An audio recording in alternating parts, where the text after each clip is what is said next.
1965, a tiny island at the edge of Southeast Asia suddenly became fully independent, standing completely alone. No oil under the ground, no gold in the hills, not even enough fresh water to drink or use.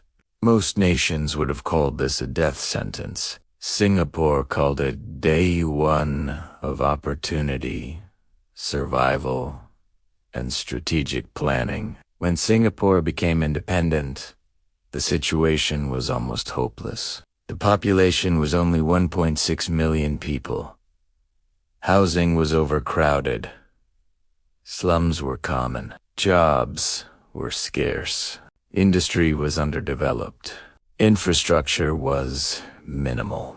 Political tensions between different ethnic groups had already caused riots and unrest in the early 19th, threatening stability. Even drinking water had to be imported from Malaysia through agreements that could easily be terminated or revoked. This was not an underdog story. This was a story of almost certain failure. Survival itself seemed uncertain.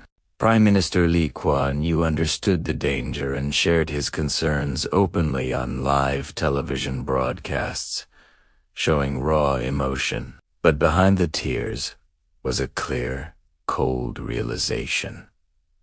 Singapore could not rely on natural resources. It had to create value from discipline, strategy, and most importantly, its people and institutions. Rather than blaming history or neighbors, Singapore's leaders focused on what they could actually control immediately. They built a nation on a foundation of clean government, education, law and order, and open trade policies. Corruption was treated as an enemy of survival. Public officials were paid competitive salaries to remove bribery incentives entirely. Strict laws and regulations ensured order, accountability, and confidence for investors, creating one of the most reliable systems in Asia.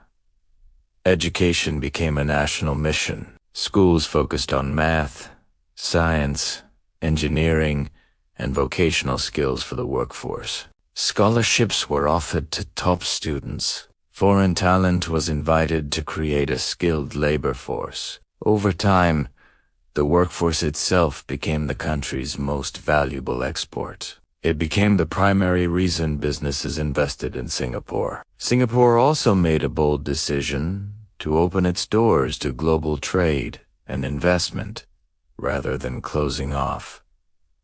Taxes were low, laws were transparent, contracts were enforced, foreign corporations were given certainty and protection. The message was clear.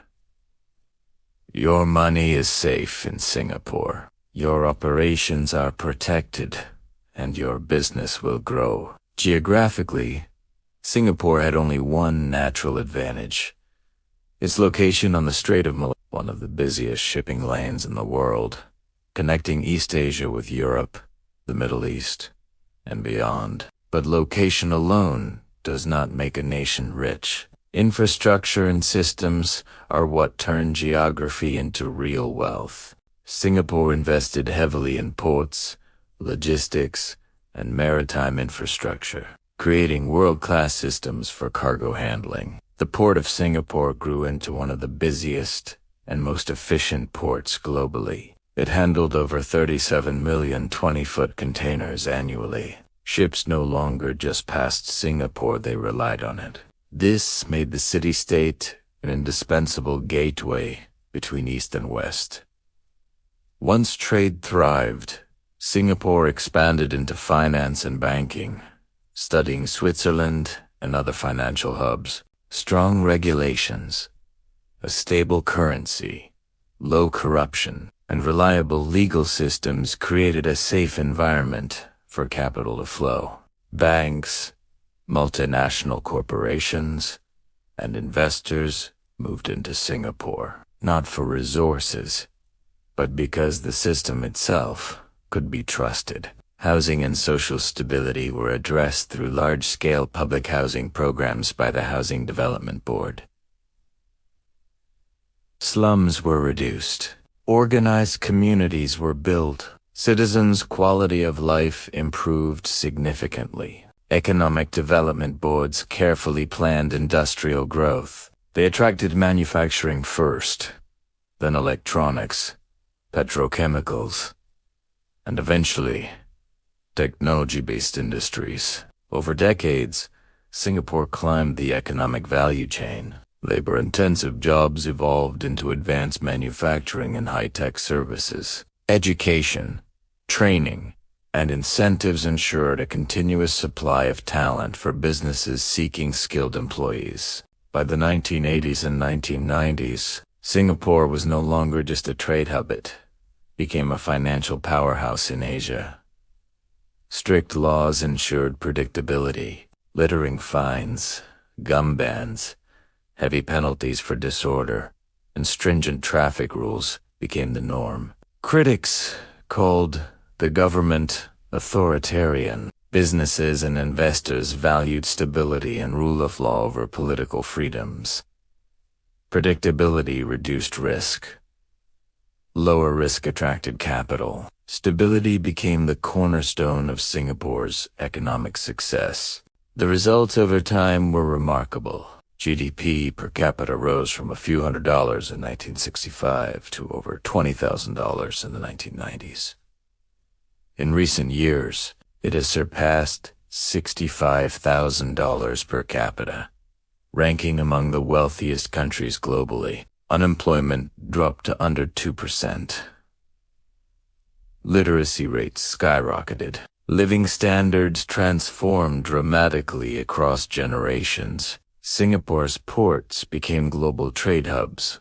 Changi Airport became a world-class international transit point. The financial sector became a trusted center for regional banking, corporate headquarters, and multinational operations. All of this was accomplished without a single oil well, gold mine, or major natural resource. The country's true resources became people, governance, and credibility. Education and skill development turned citizens into valuable assets. Good governance built trust with investors. Transparency created confidence. Discipline ensured efficiency across every sector. Singapore showed the world that natural resources alone do not determine a nation's success. Innovation became the next frontier. Singapore invested in biotech, AI, fintech, and green finance. The country aims to lead Asia in sustainable development, green investments, and future technologies. From survival to strategy, from strategy to growth, Singapore transformed into a global model for modern nation building. Singapore's lessons are clear. Discipline and long-term planning outweigh luck or natural advantage. Stability attracts investment. Skilled people create value. Trust becomes a form of currency. Governments that enforce law, education, and planning can multiply human potential and economic outcomes exponentially. From tears on live television in 1965 to a global economic superpower today, Singapore is proof of determination. The nation did not succeed because it had resources. It succeeded because it had no choice but to be smarter, faster, and more disciplined than everyone else. Survival forced strategy. Strategy created growth. Growth built influence. Influence attracted talent, investment, and opportunity. The island that had nothing became a place the world depends on. It turned impossibility into reality. Singapore remains a reminder that with the right leadership, discipline, and vision, even the smallest nation can thrive. The courage to act decisively, the discipline to maintain rules, and the foresight to invest in people changed history forever. Today, Singapore is a hub of finance, technology, trade, and education. Its passport allows visa-free travel to nearly 190 countries. Its economy continues to grow steadily, attracting global talent, investors, and innovators. All of this without any oil, gold, or natural resources, purely the product of human potential and governance. The story of Singapore teaches that discipline, trust, and human capital are more valuable than any natural resource. When survival is the only option, nations can transform challenges into opportunities, weakness into strength, and scarcity into dominance. Singapore did not just survive. It thrived. It became a global example of strategy, vision, and determination.